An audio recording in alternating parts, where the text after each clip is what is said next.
Alam ng buong mundo na hindi kami magkasundo ng top actress na si Night Kyangsu. Nung bumisita ang reporter sa set at nagtanong tungkol sa aming kissing scene, nagkunwari akong malamig. Hindi ako mahilig sa kissing scene. Naging trending sa balita. Pinagtawanan ako ng buong mundo na ako ay inayawan ng aktres. Hindi rin naging makatao ang direktor. Sa unang araw ng shooting, kissing scene agad ang kailangan namin. Pero bigla akong hinila ng babaeng ito sa kwelyo at bumulong sa tenga ko. Gusto ko kapag pinapaderan ako at hinahalikan. Nagulat ako. Iyon ba ang ibig mong sabihin nung sinabi mong hindi ka mahilig sa kissing scene? Gabi na, nagutom ako. Naglakad-lakad ako papunta sa tindahan ng mga isaw na bukas pa. Kumain ako ng 2 stick, pero may kulang sa lasa. Naghintay ako ng ilang sandali, kinuha ko ang cellphone at binuksan ang usapan na natambak na sa listahan. Dogo, nandyan ka ba? Sa mahabang paghihintay, tila hawak din ng kabila ang cellphone. Yung status na nagtatype. Nakakalungkot, pagkatapos ng 5 minuto, wala pa ring lumalabas na kahit isang salita. Pumikit ako at huminga ng malalim. Ginatungan ko ang pagtype. Tanong ko lang, ito ba ang WeChat number ng maganda, cute, at mabait na prinsesang si Night Kyangsu? Agad sumagot ang kabila, Puta, kailangan talaga ng babaeng ito na ganito para sumagot, di ba? Huminga ako ng malalim. Yumuko ako at mabilis na nagtype. Gusto lang kitang tanungin Bago ko natapos ang salita. Bumomba ang mga mensahe ni Night Kyangsu. Magbalikan, walang paraan. Dati, ginamit mo ako para umakyat. Nung naghiwalay tayo, napaka-cool mo. 3 gabi akong nakatayo sa baba ng building mo, nilalamig di. Wala ka man lang pakialam. Sa tingin mo ba ako yung tipo ng babae na madaling mabola ng isang matamis na salita? Imposible, maliban na lang kung humingi ka ng tawad at mag-alok ng isang buong mangkok ng paghingi ng tawad. Putangina, ano bang mga salitang ito ng babaeng ito? Mabilis kong ipinadala ang gusto kong sabihin. Gusto ko lang humingi ng receipt. Yung sauce mo para sa mga isaw, paano mo ginagawa? Sobrang bango talaga. Para hindi masyadong awkward, nagdagdag pa ako ng emoji ng asong husky na nakadila. Emoji ng cute na alaga. Sa kabila, natahimik si Night Kyangsu ng 1 minuto. Tapos, binato niya ako ng isang salita. Layas! Nung sinubukan kong mangulit, may pulang tandang padamdam na sa tabi ng mensahe. Ang liit ng puso ng babaeng ito. Hindi man lang magbigay ng sikreto ng sauce. Nung naghiwalay kami, sobrang desidido. Linggo, dumating si Manager Chen sa bahay ko at binigyan ako ng malaking balita. Natulala ako. Ano? Si Night Kyangsu ang lead actress. Manager Chen, niloloko mo ba ako? Hindi ba Siksuyan ang napili dati? Na-aksidente Siksuyan. Nabali ang paa. Hindi makakapag-artista ng kalahating taon. Kailangan ng direktor na agad palitan. Nakakalungkot. May mas nakakainis pa ba sa pagganap bilang mag-asawang? Magkasintahan kasama ang dating kasintahan. Manager Chen, pwede bang tumanggi ako? Napuno ng pag-asa ang mata ko. Kumindat ako ng tapat. Ngumiti si Manager Chen ng mabait. Naman, multa ay 20 milyon dahil nagtrabaho ka ng mabuti para sa kumpanya. Sa loob ng maraming taon, bibigyan kita ng personal na 250. Sapat na ba? Gagawin ko. Itataya ko ang buhay ko. Ubus ko siya. Agad akong nagtaas ng 4 na daliri at sumumpa. Pero pagpasok ko sa set, pinagsisihan ko na. Sana binenta ko na lang lahat. Para mabayaran ang 20 milyon.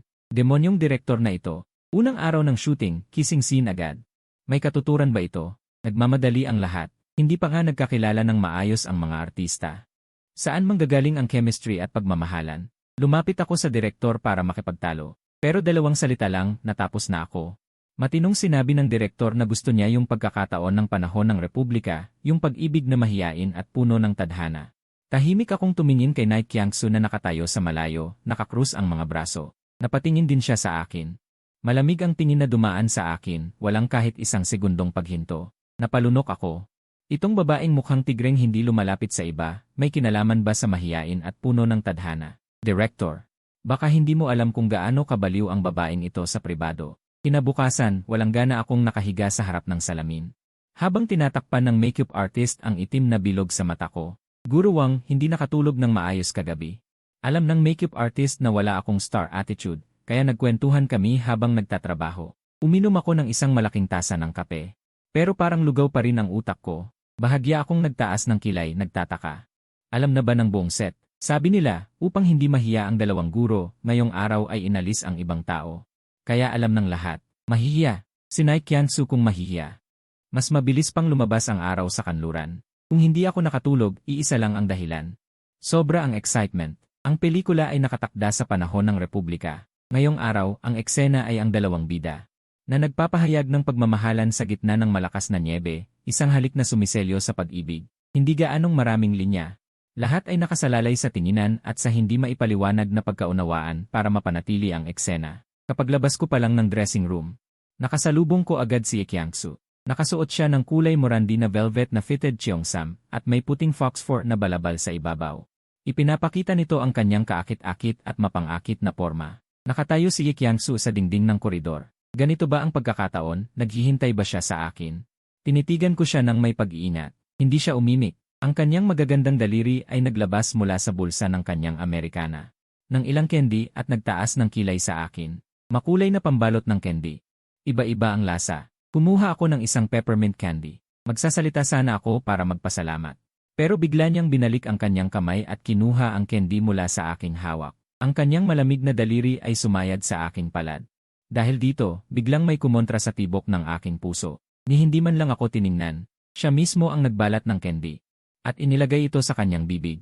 May sakit ka ba? Galit kong sinabi. Ate, pumunta ka pa rito para agawin ang candy na gusto ko. Hindi ka ba naiinip? Hindi sumagot si Kyangsu. Tumalikod siya at naglakad sakay ng kanyang high heels papunta sa mga ilaw. Huwag kang mag-alala. Mamaya ay matitikman mo na. Walang laman ang set ng pelikula. Pinaalis na ang lahat ng hindi kailangan. Nakatayo kami ni Kyangsu nang magkaharap, parang dalawang estrangherong pinipilit makipag-date. Bahagya siyang pumikit. Hinayaan niya ang taga-ayos ng costume na ayusin ang kanyang fox fur collar. Ako naman ay nakatingala sa kisam, pinapahid ni Assistant Lee ang pawis sa aking noo. Si Xiao Lee ay bumubulong, ang hirap mag-shoot ng winter scene sa summer, Boss Ye. Para akong nakakita na namula ang leg mo. Mamaya ay mag-spray na lang ako ng cooling spray. Pagkatapos niyang sabihin ito, napahawak ako at umubo ng mahina. Nagpalit ako ng paksa dahil sa hiya. Namula lang dahil sa damit. Ang mapang-akit na sinabi ni Kyangsu ay umiikot pa rin sa aking isipan. Naalala ko tuloy ang mga gabing iyon noon. Siya ay nag-aayos ng mga kahon at sumisilip sa aking tenga, tinatanong kung anong lasa ang gusto ko. Noon ay pumili ako ng basta-basta. Hindi siya nasaya, kaya pinilit niyang subukan naming lahat. Ang mga alaala ay parang slideshow na nagdaraan. Biglang uminit ang aking dugo. Hindi lang liig ko ang namula, pati ang tenga ko ay halos magliyab. Puta, nababaliw na ako. Si Kyangsu ay sadyang ganto. Bago pa man ako makapagalit na tingin sa kanya, sumigaw ang direktor sa pamamagitan ng megaphone, lahat sa posisyon. Bumusi na rin ang snow machine. Sa gitna ng artipisyal na niebe, nakita ko ang kanyang matangkad at balingkinitang figura na unti-unting lumilinaw sa bagyo ng niebe. Ang pinong retro style ng panahon ng Republika. Ang kanyang high heels ay nag-iwan ng mga yapak sa niebe. Miss Gyu, naniwala ka ba na may susunod pang buhay? Binasa ko ang linya sa script. Iyon ay ang pigil at di masabing pag-ibig ng binata. Alam niyang lilipat na ang pamilya ni Miss Gyu at marahil ay hinding-hindi na siya babalik. Tinitigan Kyangsu ang nahuhulog na snowflakes. May lungkot sa kanyang mga mata. Lu, ang pinaniniwalaan ko ay materialism. Ayokong sumuko, matigas kong tanong. Paano kung mayroon nga? Lumingon ang babae at tumingin sa akin. Ang kanyang mga mata ay malambot na parang tubig. Ang kanyang mga mata ay namumula. Ang alaala at karanasan ay humubog sa ating pagkatao. Hindi ko alam. Kung sa isang mundong walang digmaan at dugo, sa mapayapang panahon, ako ba ay ako pa rin? Ito ay isang hindi malulutas na suliranin. Ang liwanag sa aking mga mata ay unti-unting nawala. Ang huling pag-asa ay tinangay ng malamig na hangin ng realidad. Ngunit biglang lumingon si Kyangsu at matiim ang tingin sa aking mga mata. Kung sa susunod na buhay ay makikita pa kita, handa akong mag-book ng susunod na siglo, kahit magbago ang aking anyo. Iyon ay ituturing na biyaya ng Diyos. Mahina ang kanyang boses, gaya ng pagsasalita ng habambuhay na pag-ibig. Hindi ko alam kung kailan lumapit si Kyangsu sa akin. Nang tumingin ako pababa, nabangga ko ang kanyang malalim na mga mata. Miss Gyu, biglang nagtagpo ang aming hininga. Ang nakakapangingilabot na sensasyon sa dulo ng ilong ay halos masuffocate. Ang manipis na hangin sa paligid ay tuluyang nawala. Sa liwanag mula sa likuran, nakita ko pa ang maliliit na balahibo sa kanyang pisngi. Ang aming mga labi ay nagdikit.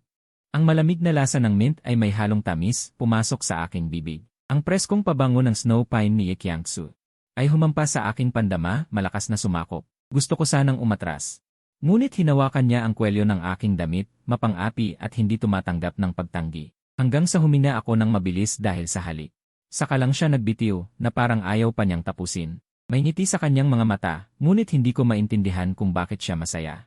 Dinilaan niya ang kanyang labi, at mahinang nagsalita, Lu. Kailangan kong mag-iwan ng marka, para sa susunod na buhay ay madali kitang mahanap. Tingnan mo. Perpekto, isa pang take. Ang kailangan ay ganitong pagkakagulo at tadhana ng pag-ibig na hindi maiiwasan. Ang direktor ay tuwang-tuwa na pinapalo ang kanyang hita at ipinagmamalaki sa lahat ang kanyang desisyon na maglagay ng halik sa unang araw. Ay napakatalino, pabulong akong napabuntong hininga. Hindi ito dahil sa galing ng direktor. Ito ay dahil walang acting si Ikyangsu at ako, puro personal na away ang ginagamit naming dahilan.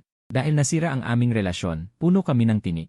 Dahil sa script, napilitan akong humalik sa kabila ng hirap. Kapag sumigaw na ang direktor ng T-Cut, agad na bumalik si Ikyangsu sa kanyang malamig at malayong mode. Ang dating malambing at maamong anyo. Para bang guni-guni ko lang, kinuha niya mula sa assistant ang script at dermos, hindi man lang ako tinignan at naglakad palayo naka-high heels. Hiray, akala mo naman may paki ako sa'yo. Pareho tayong nasa isang production crew. Parang pinakamalaking biro sa akin ng langit. Biglang nag-vibrate ng 2 beses ang pribadong cellphone ko. Halos walang silbi ang numerong ito. Puno ng hinala, in-slide ko ang screen at nakita ko ang isang taong nasa bingit ng blacklist ay biglang nabuhay muli. Peanut butter, oyster sauce, matamis na suka. Beef sauce, bawang, sibuyas ugat, zirgen. Sili, kung ayaw ng sibuyas ugat, pwedeng ipalit ng cilantro. Katamtamang dami ng sili. Matagal akong nakatulala sa screen, puno ng malalaking tandang pananong. Iniisip ba ng babaeng to na ako'y libreng cloud drive? Bago ako makapag-isip ng maayos, sinend ko na ng isang tandang pananong dahil sa muscle memory. Hindi ba ito yung recipe ng dipping sauce para sa street food na hinihingi mo sa hating gabi? Ang bilis naman maubos ng memory space mo. Sa susunod na 2 araw, baka makalimutan mo na ang pangalan ko. Ate, ilang linggo na ang nakalipas nang tanungin mo ako. Ngayon mo lang isusulat. Ang haba-haba ng reflex hours mo, parang sloth sa zoo, aabot pa ng 2 kilometro. Naumid ako, walang masabi. Pero isinasaalang-alang na araw-araw kaming magkikita sa set. Nagmadali akong maghanap ng meme sa galerya para iwasan isang Shiba Inu manager. Saglit pa lang, sa tabi ng nakakatuwang meme, lumitaw ang isang nakakasilaw na pulang tandang padamdam. Ikyangsu, gago ka. Bina-blacklist mo na naman ako. Baliw ka ba? Buti na lang may puso pa ang direktor. Matapos ang mga dramatic scenes, hinati ang crew sa 2 grupo, A at E. Si Group E, si Kyangsu, inatake ng kalaban habang naglilipat ng bahay.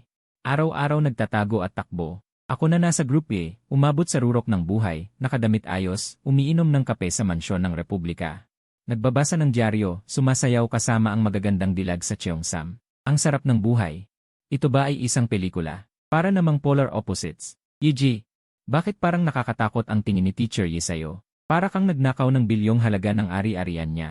Lumapit si Linke na gumaganap bilang bunsong kapatid ko sa tabi ko. Pabulong na chismis. 20 pa lang ang batang ito, may mukhang pang first love na puno ng collagen. Sira ba paningin mo? Hindi ba laging ganyan ang malamig na tingin niya? Nagkunwari akong walang pakialam. Sino nang mag-akala na sineseryoso ni Linke ito? Hindi ibang-iba. Sa iba, magalang at mataas ang tingin, pero sa'yo, swoosh. Parang gusto kang kainin ng buhay, pero atat na lumunok. Sumandal si Linke, nag-analyze, lalong lumalayo ang imahinasyon. Sa huli, tinakpan ang bibig at tawa ng tawa. Hihihi, tigil na kapatid. Ano bang i-negatibo 13 na drama ang nasa isip mo? Itigil mo na ang delikadong iniisip mo. Kasabay nito, dumaan si Ikyangsu matapos ang action scene, puno ng alikabok ang simpleng damit. Mukhang gusgusin ang buong katawan. Tinignan niya kaming dalawa ni Linke, at tulad ng dati, ang mukhang glacier. Diretso sa resting area, walang balak makipag-usap. Umiti ako ng pahaging. Sinadya kong lakasan ang boses para magyabang kay Linke, baka naiinggit siya sa ganda ko, inagaw ko ang spotlight. Wala akong magagawa, itong malas na charisma ko. Nababaliw ang mga babae. Naiinggit ang mga lalaki. Nang gabing iyon, isa na namang mensahe si Ikyangsu, parang nabuhay na patay.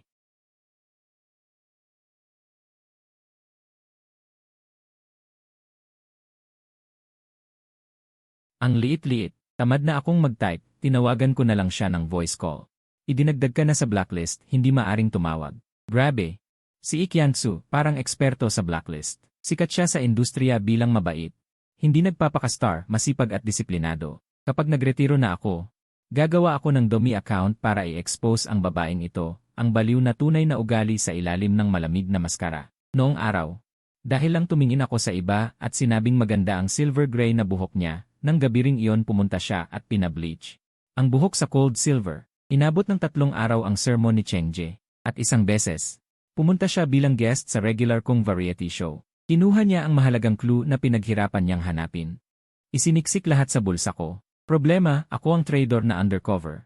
Siya naman ang pulis ng hustisya. Bago pa man, nagreklamo ako ng walang dahilan. Lagi siyang abala sa set, walang oras maglaro ng laro. Kaya bumili siya ng isang Paris ng rabbit ear headband at isinuot, at sa dahilang para ma-immerse ko ang sarili sa game character. Pinilit akong magduo hanggang madaling araw. Ngayon malamang nasa emergency room na siya para tahiin. Lumipat na lahat ng crew doon. Kung ito'y malubhang pinsala, ang buong produksyon ay kailangang huminto. Sa gitna ng magulong at pag-aalalang bulungan ng mga tao sa paligid. Ang pangalan Ie Kyang-soo ay tila isang matalas na karayom na tumusok sa aking mga tainga. Siya ay naaksidente.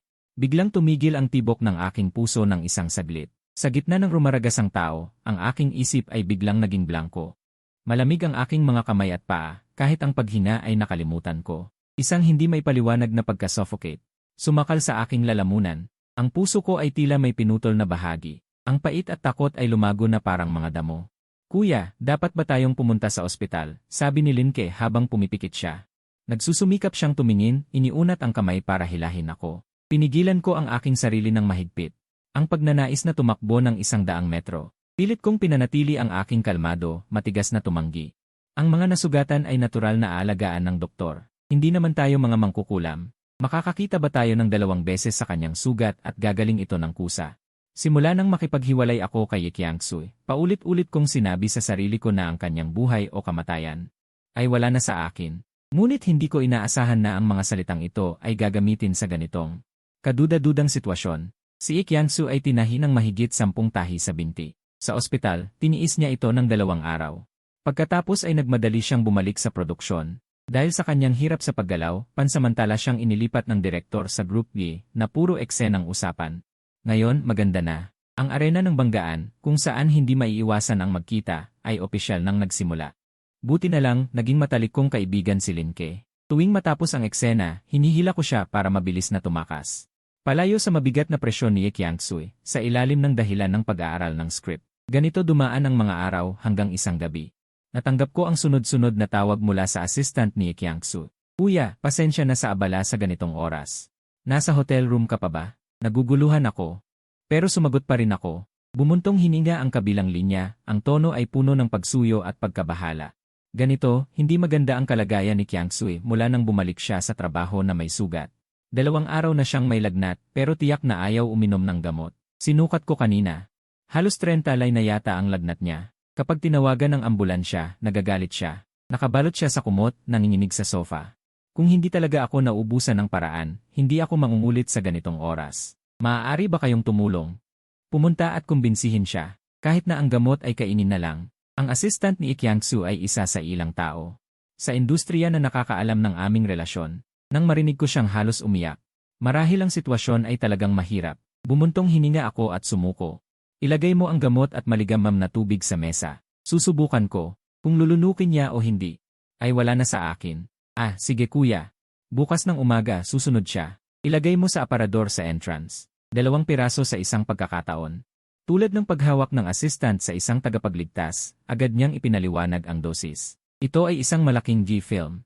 Ang produksyon ay may pera, inupahan ang 5 palapag ng marangyang hotel sa tabi ng studio. Si Ie Kyang-soo at ako ay nasa parehong palapag. Gamit ang ekstrang susi na ibinigay ng assistant, walang sagabal kong binuksan ang kanyang pinto.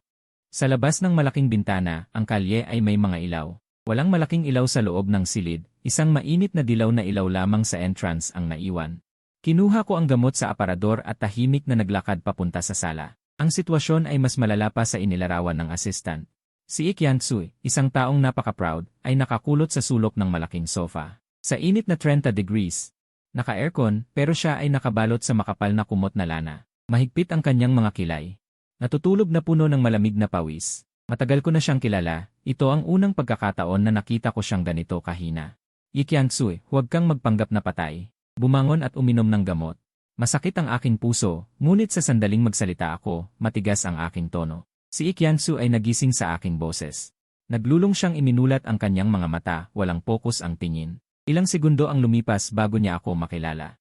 Ang kanyang boses ay paos na parang papel de liha sa mesa, puno ng makapal na tunog ng sipon. Akala ko, kahit mamatay ako sa lagnat dito, hindi ka na darating para tingnan ako. Si Ie Kyang-soo ay tumingin sa akin na parang isang inabandon ng pusa. Natatakot na mawala ako sa kanyang paningin.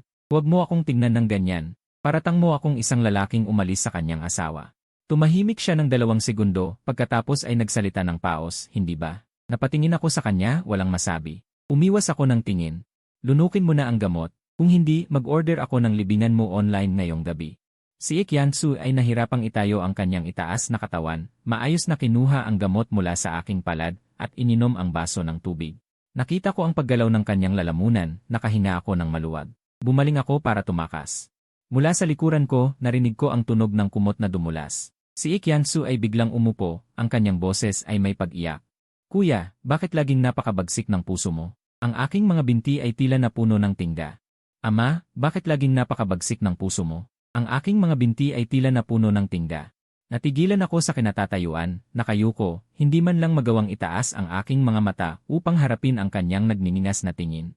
Ikyansu, hindi naman ako ganap na hamak, ngunit tiyak na hindi rin ako matatawag na mabuting tao.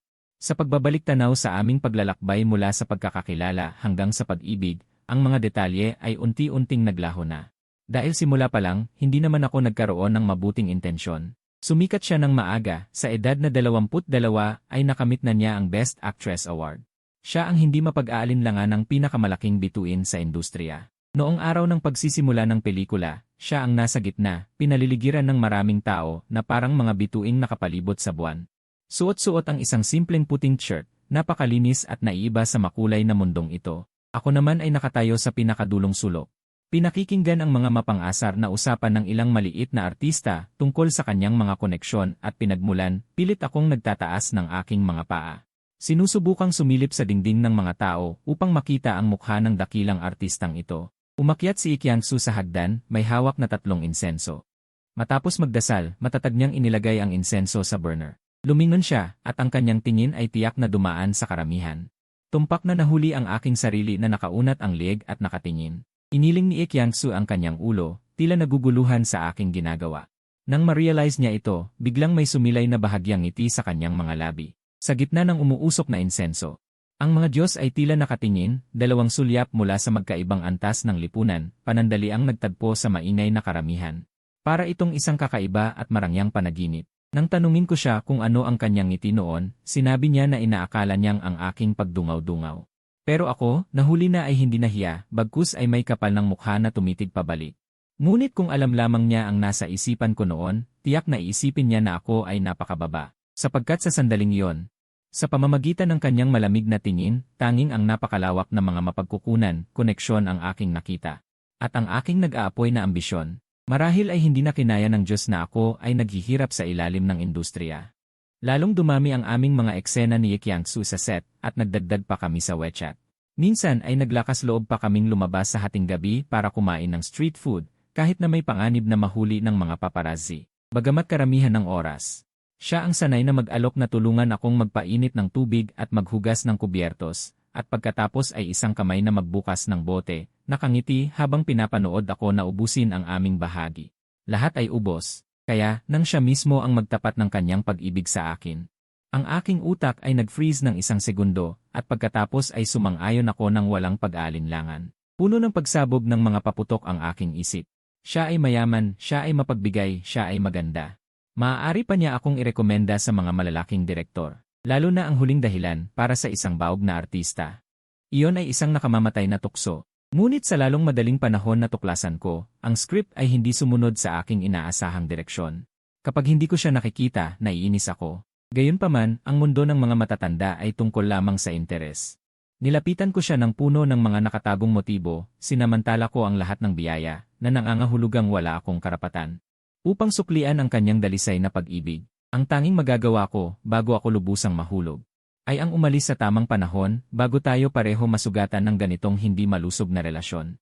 Ikyansu, ang tulad kong tao ay hindi karapat-dapat sa ganyan mong pagtingin. Nanatili akong tahimik ng mahabang panahon.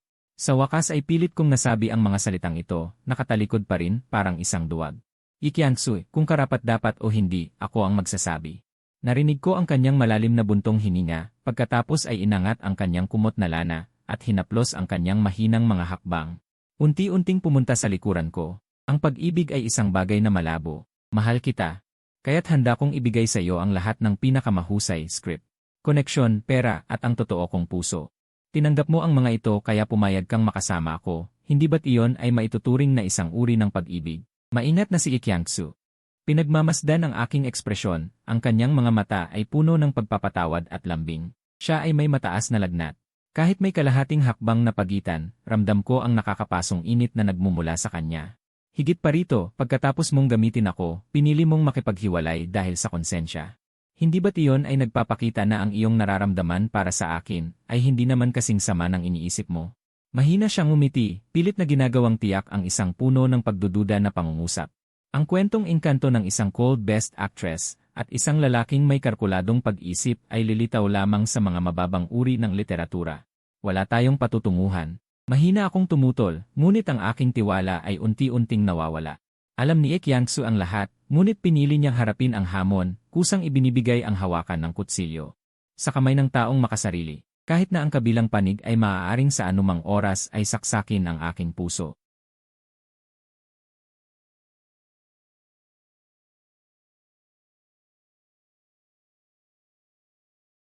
Tatanggapin ko ito. Kung ano ang mangyayari sa hinaharap, walang makakasiguro.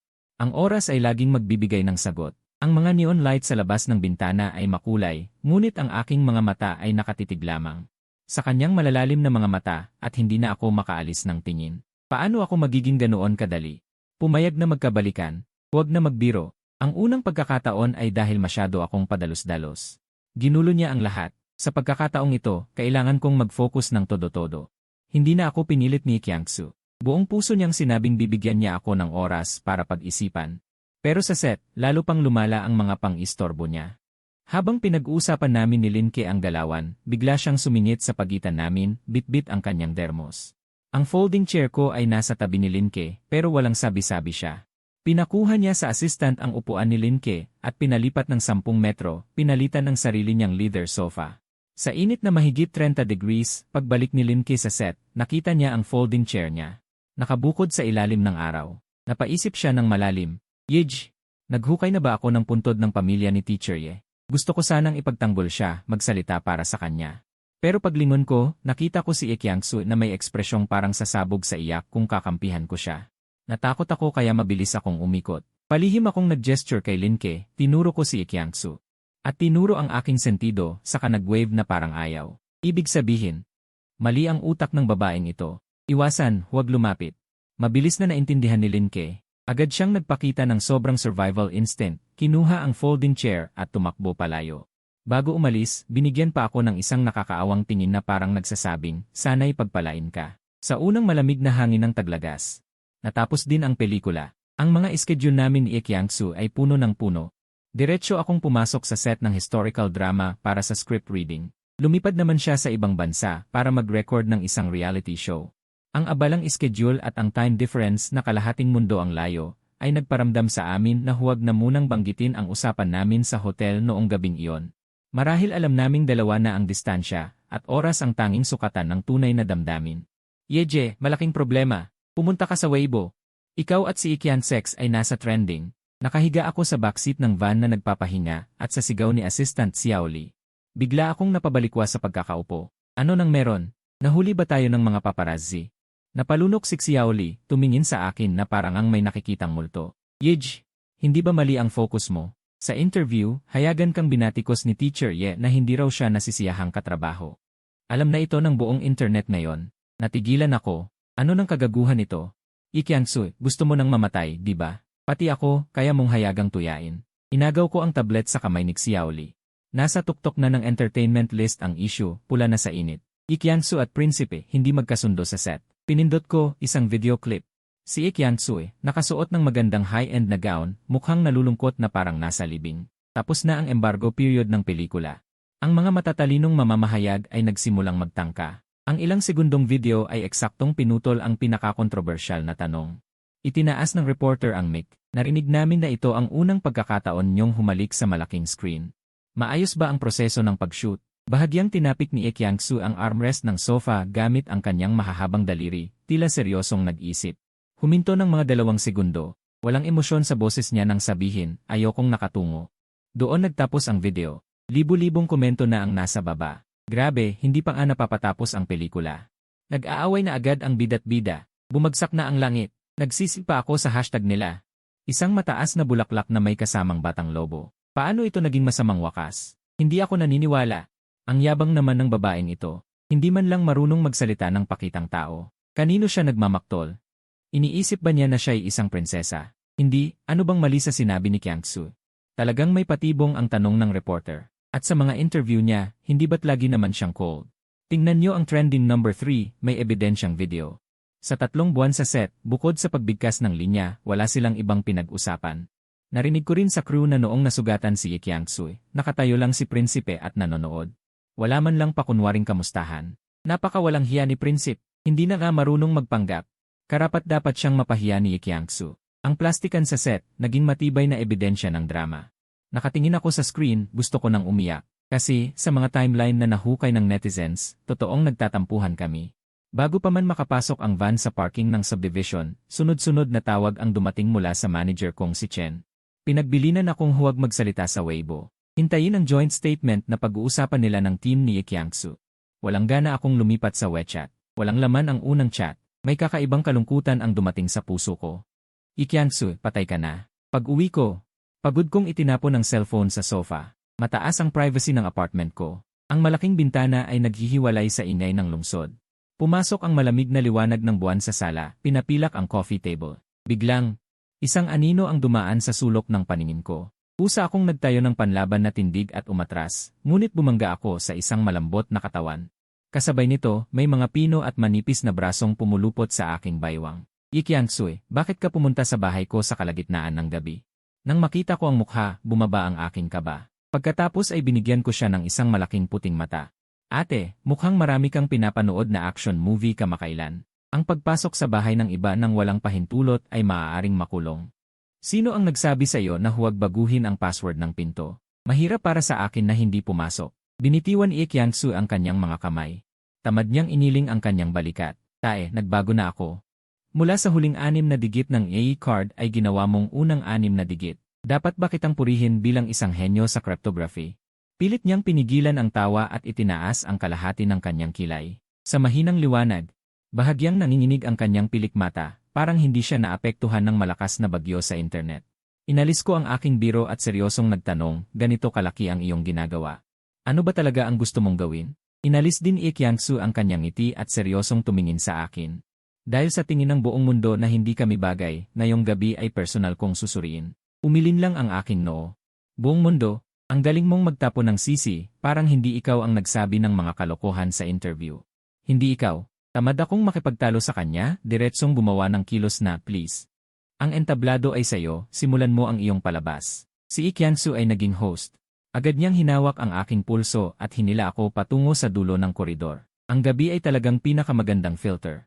Yung babaeng may matalas na talim sa video, ngayon ay malambot na parang tubig. Teka, saan ka pupunta? Hindi ba pwedeng sa sala? Dapat sa kwarto. Naramdaman ko ang senyales ng panganib. Lumingon ako para tumakbo, hindi siya humarang, matatag na binitiwan ang kamay. Pagkatapos, parang sa lamangka, kumuha siya ng isang bagay mula sa likod. Inilagay sa aking palad. Tumingin ako, ito ay isang pulang velvet ribbon na may magandang pakiramdam. Mahigit 1 metro ang haba. Ang gitna ng ribbon ay nasa aking kamay, ang dalawang dulo ay dumudulas sa pagitan ng aking mga daliri. Ano ang gusto mong gawin? 2 beses ko itong sinuri, bukod sa mamahaling tela. Wala akong nakikitang sikreto. Ngayong gabi, maaari mo itong itali sa kahit saan sa aking katawan. Pangako, hindi ako lalaban o magsusumbong. Ito ay parang maliit na regalo para sa aking mga kalokohan sa interview. Ang bahagyang paos na boses ni Kyangsu ay bumulong sa aking tainga, isang tunay na manloloko ng kaluluwa. Ay, ang talas ng dila ng babaeng ito. Ginagampanan mo ba ang role ng isang mayamang boss na umiibig sa akin? Ang liwanag ng buwan ay nahulog sa kanyang mga mata na parang bulaklak. Bahagya siyang ngumiti, may halatang pang-aasar. Hindi mo ba kayang maglaro? Ngumiti ako ng malamig, kinuha ang pulang ribbon at walang kagalang-galang na tinakpan ang kanyang mga mata at mahigpit na itinali sa likod ng kanyang ulo. Sus, gusto mo ba akong sakalin para makuha ang mana? Nagpanggap si Kyangsu na nasasaktan. Pagkatapos ay lumambot ang kanyang katawan at sumandal pabalik sa malaking double bed. Uy. Nagpapanggap kang nabangga, pero bakit mo ako hinihila? Sa hindi inaasahan. Hinawakan niya ang aking kwelyo at biglang hinila, ako ay diretsong nahulog pababa. Siya ay lumubog sa malambot na kama, at ako naman ay nasa ibabaw ng kanyang malambot na katawan. Lahat ng iba ay mabuti. Maliban na ang aking ilong ay bumangga sa kanyang bungo, sobrang sakit na hinigop ko ang hangin. Muntik nang mabali ang buto ng aking ilong. Ikiansui, nangako ka ngayon na hindi ka lalaban. Ang aking mga kamay ay nasa magkabilang gilid ng kanyang katawan. Nakatingin sa kanya ng galit mula sa itaas. Sinabi ko, noong itali mo ako ay hindi ako lalaban. Hindi ko sinabi na hindi ako maaaring lumaban pagkatapos itali. Ang kanyang boses ay pumailan lang, ang kasiyahan ay sumabay sa panginginig ng kanyang dibdib. Malinaw na naramdaman. Nakapikit si Ekiangsui, ang mahabang dulo ng pulang ribbon ay nakalatag sa kanyang maputlang lig. Ang babaeng ito ay tunay na may kakayahang sumakop sa lahat. Sa ilalim ng kanyang matangos na ilong, ang kanyang mga labi ay may malusob na kulay rosas, ang kanyang labi ay puno, may likas na alindog. Parang naghihintay na halikan. Habang hindi siya nakakakita, yumuko ako at mabilis na hinagkan ang kanyang mga labi. Mas lalong lumakas ang tawa ni Ekiangsu. Akala ko malaki ang iyong tapang, na itatali mo ang aking mga kamay sa ulunan ng kama. Huwag na unawaan ko na, ang pinakamanluloko sa iyong buong katawan ay ang mga mata na ito. Kapag malamig ang iyong mukha, parang isang matandang madre, kapag mumiti ka, parang isang babaeng demonyong sumisipsip ng enerhiya ng lalaki. Habang nagrereklamo, tinutok ko ang kanyang collarbone. Sa pag-agawan, ang kanyang damit ay naiwala, nagpapakita ng isang malaking bahagi ng maputlang balat. Ang balangkas ni Ekiangsu ay mas proporsyonal kaysa sa karaniwang babae, ang linya ay maayos. May sining na kagandahan. Sa hindi sinasadyang tingin, bigla kong napansin ang kanyang kaliwang braso. Nabahagyang nakikita ang peklat. Ito ay naiwan mula sa pagkahulog sa pag-arte noong dati, noong tinahi. Sakit, di ba? Ang aking daliri ay marahang dumampi sa peklat na yon. Agad na naunawaan ni Ekiangsu kung ano ang itinatanong ko. Kahit gaano kasakit, hindi ito kasing sakit ng pagtingin mo sa akin noon na walang pakialam. Lumambot ang kanyang boses. May halatang hinanakit. Ang mainit na hininga niya ay dumampi sa aking pisngi. Ang huling depensa sa aking puso ay tuluyang gumuho. Bumaba ako at hinalikan ang peklat sa kanyang balikat. Ang tono ko ay may pagkasuko na parang wala ng pakialam. Ganyan lagi sa mga dramang pambituin. Kapag hinalikan, hindi na masakit. Nang marinig ito, agad na niyang niyakap ang leg ko. Kahit halikan, masakit pa rin. Ang pulang tela kagabi na ginamit para takpan. Ang mga mata ni Ekiangsu ay paikot-ikot na ngayon na nakatali sa aking pulso. At gumawa pa ng napakaarte na baw. Pumikit ako, ang isip ko ay naguguluhan pa. Si Ekiangsu na sinungaling na puro kalokohan ang sinasabi. Kung maniniwala pa ako sa kanyang hindi ako lalaban, isusulat ko ng baligtad ang pangalan ko. Kagabi, siya talaga ang nagpapagod sa akin hanggang sa sumakit ang likod ko. Ang hashtag na hindi magkasundo sina ako at Ekiangsu ay hindi man lang umabot ng 24 oras. Ilang bagong usong salita ang biglang sumabog sa tuktok ng listahan, Ekiangsu Wangye Pag-ibig opisyal na anunsyo. Ang Ekiangsu matinding pagpapakita ng pag-ibig na viral sa buong internet ay isang post ni Ekiangsu kaninang umaga. Sa litrato, dalawang kamay na magkadikit sa sikat ng araw. Ang caption ay napaka-arogante. Hindi gusto ang hawak kamay, gusto lang diretsyo na itinulak sa pader at hinalikan. Hindi niya ako natag. Pero ang buong internet ay sumabog na. Kahapon ay nag-aaway, ngayon ay nagpapakita ng singsing at nag-aanunsyo. Kayo mga tagalungsod, napakakomplikado ng laro nyo. Ang puso kong single ay puno na ng sugat. Inay ko, itinulak sa pader, ikwento mo pa ng detalyado. Kulang ba ako sa trapiko? Mga sis, ito ang sikat ng araw sa umaga, ibig sabihin kagabi ay tiyak na naglaban sila ng 300 rounds. Hehehe, sa itaas, hindi ako nanonood ng Sherlock Holmes na maganda. Ito ang lohika, bilisan mo at isulat ang susunod. Dahil siguro sa landas na tinatahak namin ni Ekiangsu. Hindi puro idolo na may trapiko. Ang pagtanggap ng mga tagahanga ay hindi inaasahang mataas. Sa seksyon ng komento, puro sigaw at iyak na parang klase.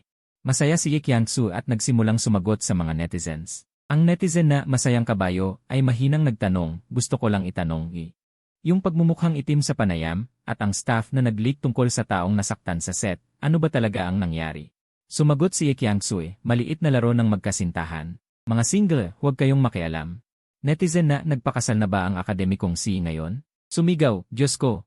Ang C na sinusuport ko ay totoo na. Sapat na ang pagkain ng aso na ito, mamatay na ako. Sumagot si Ekiangsu. Maganda ang pagkakagawa ng mag-private message sa assistant para sa bonus. Pagkalipas ng 2 buwan, ang pag-edit pagkatapos ng produksyon ng pelikula ay natapos na. Opisyal na magsisimula ang nationwide roadshow. Samantala, dahil bihira magsama-sama ang creative team, inupahan ng direktor ang pinakamagarbong restaurant sa lugar para magdiwang. Isa-isa nang dumating ang mga aktor ng cast. Ang pribadong kwarto ay puno ng usok at amoy alak. Hindi ko kaya ang amoy. Itinulak ko ang pinto at lumabas sa terrace para huminga. Si Ikyansu parang may radar. Sumunod siya sa akin. Ang tuktok ng restaurant ay inupahan ng production. Napakatahimik sa terrace. Sa labas, nang hindi namamalayan, nagsimulang umulan ng maliliit na snowflakes. Katulad noong araw na kinunan namin ang unang eksena ng love scene. Eksaktong eksena. Ikyansu, sa tingin mo ba may susunod pang buhay? Sumandal ako sa rehas, ginamit ang linya mula sa script para biruin siya. Yumiling si Ikyansu. Hindi ako naniniwala. Kahit mayroon, kailangan kitang dayain na wala. Bakit? Lumingon ako, may pagtataka sa aking tingin. Dahil sa ganitong paraan, hindi ka maglalakas loob na basta-basta bitawan ang kamay ko, at hindi ka maglalakas loob na gamitin ang susunod na buhay. Para lokohin ako niyang walang kwentang pangako. Inabot ni Ikyansu at ginulo ang buhok ko, puno ng ngiti ang kanyang mga mata. Yeje, namiss kita. Lumingon ako. At nakita si Linke na masayang tumatakbo mula sa dulo ng hallway. May mga snowflake sa kanyang balikat. Binuksan niya ang kanyang mga braso para tumalon sa akin. Huminto si Ikyansu at walang ekspresyong humarang sa harap ko. Natakot si Linke at biglang huminto. Tiningnan ang biglang nagdilim na mukha ni Ikyansu. Kusang umurong ang kanyang leg. Tama na, huwag mong takutin ang batang babae. Inilipat ko si Ikyansu sa tabi. Inilabas ko ang ulo at binati si Linke. Nang marinig niya ako, palihim siyang lumapit. Ibinaling ang boses, Yeje, noong nakaraang buwan lang ako nagnegatibo 21 to birthday. Hindi na ako bata. Edad na ako para magkaroon ng boyfriend ng hayagan. 21 ay hindi na bata. Wala ka pang kolehiyo, teka. Wow. Inulit ko nang walang emosyon ang sinabi niya, boyfriend. Si Linke ay may kumikinang na mga mata. Lumingon siya at kumaway, hinila ang isang lalaki mula sa anino. Sila ay sabay na umakyat. Pero kanina ang atensyon ko ay nasa Linke lang, hindi ko napansin na may kasama pa siyang tao. Tiningnan ko ang lalaki. Tugma ang tangkad ko sa kanya, kahit nakamask ay kitang-kita ang gwapong itsura ng kanyang mga mata at mukha. Bahagya siyang yumuko at magalang na iniabot ang kanang kamay. Kumusta? Ang pangalan ko ay Guyan. Habang nakikipagkamay si Ikyansu sa kanya, dumula si Linke sa tabi ko na parang igat. Bro, ano sa tingin mo? Tama ba ang paningin ko? Ang gwapo niya diba? Tahimik ko na lang siyang pinag-thumbs up. Ang galing mo talaga. Hindi lang tama ang paningin mo, para kang isang malakas na kulob na biglang pumutok. Matapos ang ilang sandali ng pag-uusap, magkahawak kamay silang pumasok sa pribadong silid. Kitang-kita na mahal ni Linke ang kanyang nobyo, parang gusto niyang dikit na dikit sa katawan nito habang naglalakad. Tungkol naman kay Ikyansu, nakatayo siyang mag-isa sa malamig na hangin, ang ekspresyon ng kanyang mukha ay parang nakalunok ng kalahating langaw. Matapos pigilan ang sarili sa loob ng 3 segundo, sa wakas ay napatawa ako, napayuko sa pader at hindi na makatayo sa kakatawa. Hahaha, nakakamatay sa kakatawa. Sa una pala nagsiselos ka pa kay Linke. At baliw mo pang inihagis sa araw ang upuan niya. Sobra ka na, ang sama ng ugali mo. Napahiya si Ikyansu, inilingon ang ulo at nagkunwaring tumitingin sa malayong tanawin. Tumahimik ka. Namumula ako sa kakatawa, halos hindi na makahinga, mariin kong tinapik ang balikat niya at nagpatuloy sa pagsasalita. Isipin mo na lang, kahit hindi ako nagustuhan ni Linke, iiwasan ka rin naman niyang tipo tulad mo. Hindi ba't ito ay patas na laban? Hahaha. Natahimik si Ikyansu ng ilang saglit. Bigla siyang lumingon at seryosong tumingin sa akin. Sa iyong konsensya, sabihin mo sa akin. Bukas pupunta ako para humingi ng tawad sa kanya. May oras pa ba? Natigilan ako sa kinatatayuan. Sumunod ay isang mas malakas at mas baliw pang tawa. Hahaha. Tapos na ang buong kwento. Salamat sa panonood.